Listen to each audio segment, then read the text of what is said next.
Bonjour.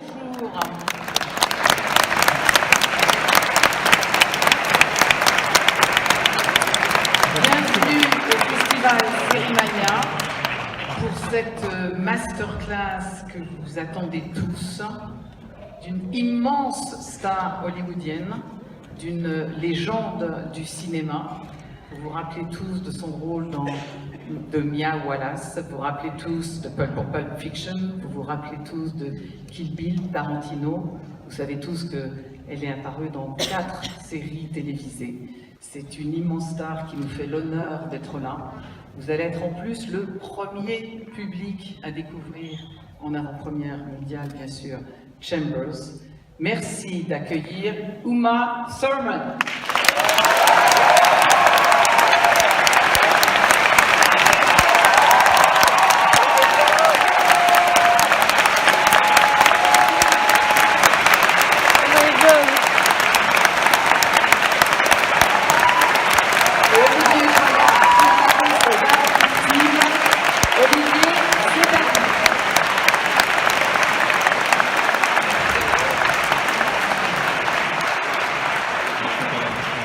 Thank you for the warm reception. Good evening. Let's begin by the beginning. The very simple question that I'm always wondering, some people, when they're actors, they become actors because someone discovers them in the street when they're 19, and others want to be actors since they were 5 years old. So, can you tell me a little bit about when did you first touch base with the idea of acting? Was it school plays? Was it something else?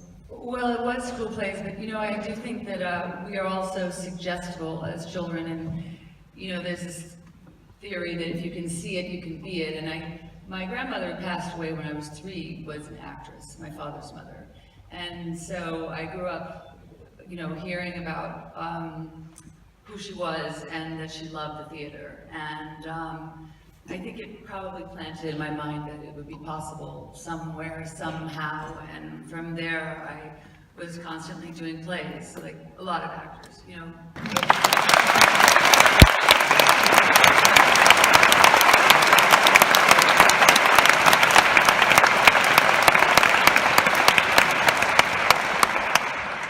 There's such a physicality about those clips and those roles. It's either dancing or fighting for your life. It's always about that in a way. Yes, I think actually it's always about dancing or fighting for your life. Life follows art.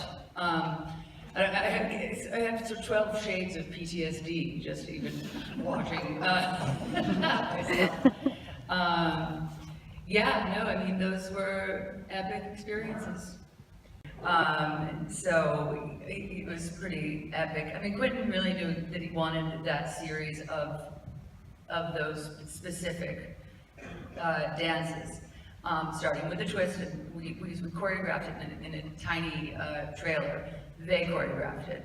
I was actually more afraid of the dancing than I've almost been afraid of anything, because it was exactly to my total insecurity, being big and awkward and still quite young then, once I started dancing, I didn't want to stop. So it was kind of like a dream come true. So did it last for like a day or two? How long was the shooting of the scene? Do you remember? Well, sadly, the dancing was very short, just an hour or so, I think. But being buried alive went on for weeks. Okay, so I see the memories are different from those 2 scenes, I guess. Just a different challenge. Yeah. Well, as you mentioned, I have my little Doris Day fantasy, and where I wish I could have been a song and dance girl, and so that show, Neil Marin was the producer, and it just seemed like a fun. I'm not seen as somebody who gets cast in musicals and stuff like that. And the business is so based on sort of constant typecasting battles that you have, to try to break into new spaces and do different things. So, and that's always been my mission. It's try to break down the walls of whatever seems impossible. That's a good mission. It's exhausting. Yeah, some people just don't bother. Well, I mean, you know, got a day, you better use it, right? Yeah. So just I think you did master the songs, and then you did learn. You said you had a fantasy about being a sing and dance person, which is what's Hollywood is about, the core of Hollywood. The Hollywood people from the 30s and 40s would do that, and now it's sort of a lost art. But it's something you trained, or? I guess I just loved it so much as a child. I was never a good dancer. I constantly don't know my left from my right. But I remember my high school dance choreographer, super intense woman, and was doing a performance of Petrushka, and I was in the chorus, and I just started moving the wrong direction. This very petite ballerina lady was staring at me. She was so mad.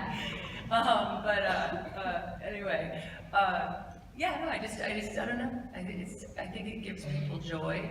One of the other one of my other favorite things I ever did was Mel Brooks' The Producers, where I got to live that dream for a minute too, which was real joy. And that also I trained for extensively. Just to do a few numbers, it takes a lot of work.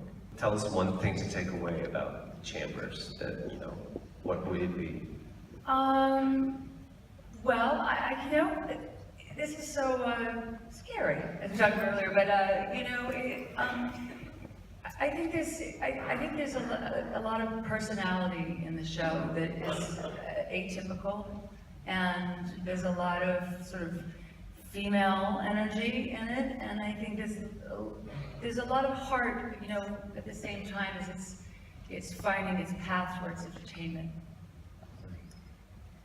Because it was created by women. And yes, it was created by Leah Rachel, and the young woman that you see who is the star, Sivan, is a lovely new actress that had the part of a lifetime that I think probably stretched every muscle in her poor body. And I'm a producer on the show as well.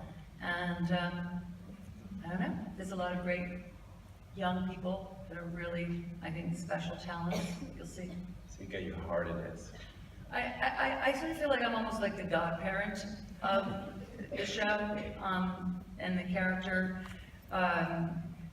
There's wonderful young people.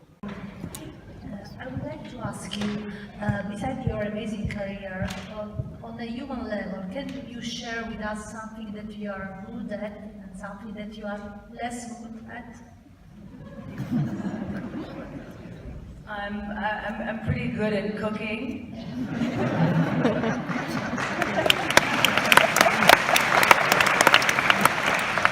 I'm less good at spelling the things I need for my grocery list. If there was one experience, what is the most important? Gosh, if there was one experience, the most important. I wish I could actually answer, because I think that a career is it's a daisy chain of coincidences and magic, where even the things that go badly probably lead you to the thing that goes well.